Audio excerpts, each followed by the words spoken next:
It's a very, very important time in our island community because you need to know how you can keep not only yourself, but your church, your family, your classmates, your neighbors safe from a fire. Joining me with what events are lined up for that are two of Guam's heroes, real-life firefighters. Are here with me now on the KUM couch, Matt Kinata and James Invencion. Gentlemen, thank you very much. Thanks. Thank you. Okay, so Fire Prevention Week, it's a very important time for those of you. You know, you guys work as firefighters and everything like that, but it's also a celebration of what it means to be a firefighter and have the privilege, I would say, right, James, of doing this kind of work for the community. Yes, so, yes. Yeah. What motivated you to be a firefighter way back? Because 21 years ago, you decided you wanted. Right. Yeah. Mainly it was the teamwork and camaraderie that came with the fire service. We worked together to accomplish a goal, whether it be emergencies or just as simple as cleaning the station, washing the trucks down every morning, Now, to getting that call and getting up at 3 a.m. Now, every firefighter I've ever talked to they always say, you know, this is a case where the man doesn't choose the job chooses the man. Right. You know, it's true. It's not. Would you agree, man? It's not a career. It's a calling. Yes, a career. Okay. So what does it mean to you? And you know, I know your family very, very, very well. You guys are amazing members of our community. What does it mean to you to be able to serve Guam, you know, in this role and to be able to take care of your neighbors this way? It means a lot. Saving people's lives, property, means a lot. Especially where we're at right now, prevention. That's the front line of the fire department. Okay, well, let's talk about that now. With Fire Prevention Week, this is another way now. Everybody thinks, okay, firefighters, you guys are swinging down the poles, you guys are busting through doors and, you know, putting on the suits. You guys actually had me do the obstacle course of what, you know, that was one of the most amazing experiences of my life over at the Dedido station. So thank you guys for letting us do that. But this educational campaign for this week is also another way that you can save lives, that you can be heroes. So, you know, what have you guys got planned for Fire Prevention Week? Actually, go ahead. Yeah. So this year's theme is not every hero wears a cape. Plan and practice your escape. So with that being said, we do have outreach programs for the schools that the respective fire stations will be going out to provide that education for the kids. And then this Saturday is the finale over at the Micronesian Mall, where we're going to have static displays, billboard presentation. And Static displays, kids always love that because they see the big red trucks and they hear the sirens. And, and there'll also be a rescue demonstration. So. Oh, very cool. Yeah. Okay, so when we talk about the fire rescue or the family rescue plan, right? We've got so many different types of houses here on Guam. You know, you've got 4-bedroom, single floor. You've got townhouses that are 2 floors and everything like that. For people that are watching this right now, they may have never put this together. Is it as easy as just sketching it out on a piece of paper, or you know, how elaborate do you have to be? Pretty much, you just have to tailor your escape plan to your home. So figure out 2 ways out of every room. Make a direct line out of the home to a safe meeting place outside where you guys can gather and make sure everybody's out. Okay, now, Matt, I think that's one misconception that people have about these safety plans is they think, okay, well, who's, you know, the breadwinner of the home, or the older one, you know, if the mom is older than the dad, or the dad is, you know, like a big strapping guy, is you have to go around and take all of the kids and, you know, gather everybody and then move out. Is it wiser to actually go out and all meet at the same time? Pretty much, yes. Like you said, there's townhouses, single dwelling, 1 level, 2 stories. But pretty much it's the father that goes around and gathers everybody. And yes, going out one time, if it can be, then let it be done. Okay.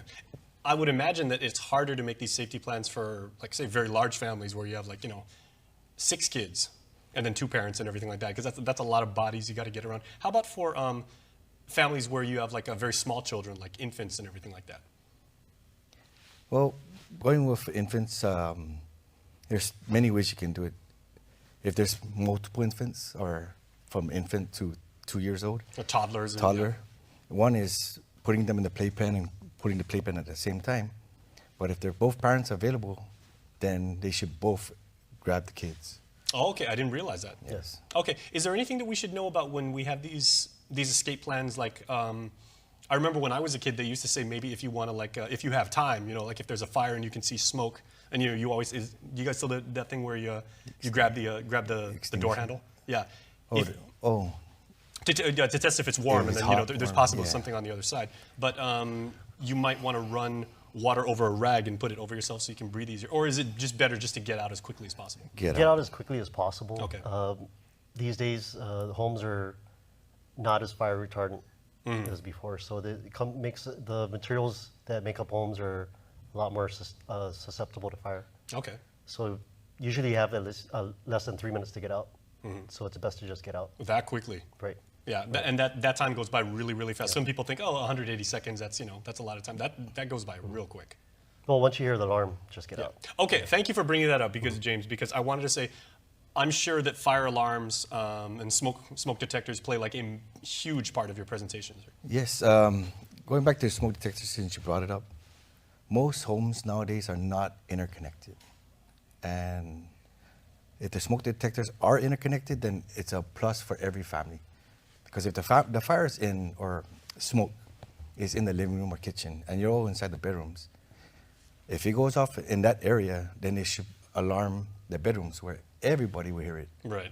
So, and if they come out to the hallway and the smoke or fire is in that area, your second evac is the window. So, yes, smoke detectors are very important. Okay. James, what are some questions that people give you most often, and they say, what's it like to be in GFD? What's it like to be a firefighter? And, most young boys grow up and they want to say, I want to be a firefighter. But, what kind of questions do you get about the job? Mainly, what's my work schedule like? Which is what... Is it still 12 on, 12 off? Or? No, it's 24. 24 24, 24 okay. right. Very 24 nice. off, yeah. Yeah. And then basically, do I get to drive the fire truck? Do we speed? But no, we don't speed. We follow the speed limit. We just get there as fast as we can, following the flow of traffic. Okay. So where are you guys going to be during Fire Prevention Week? I know you said each of the stations is going out to various parts of the community. Where will you guys be? Well, Saturday we'll be there, Saturday, Micronesia Mall. But then also during the week, we also go out and assist schools for their evacuation plan or presentations.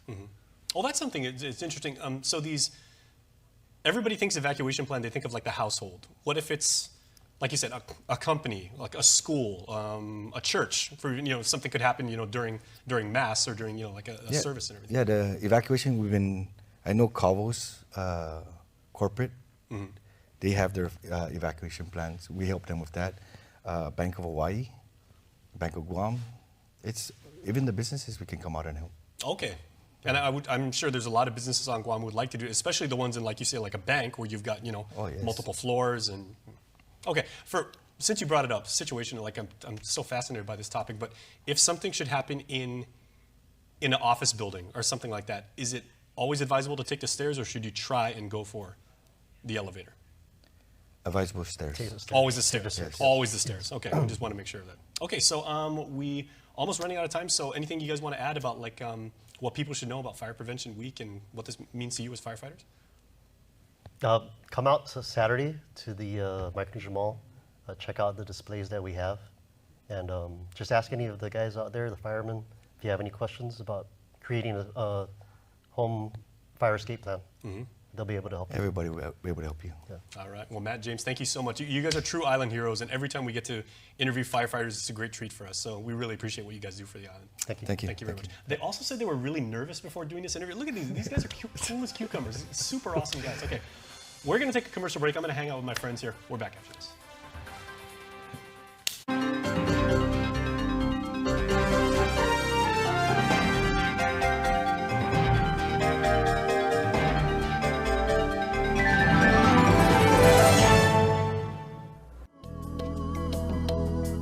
Smiling is a natural response to joy, happiness, and excitement.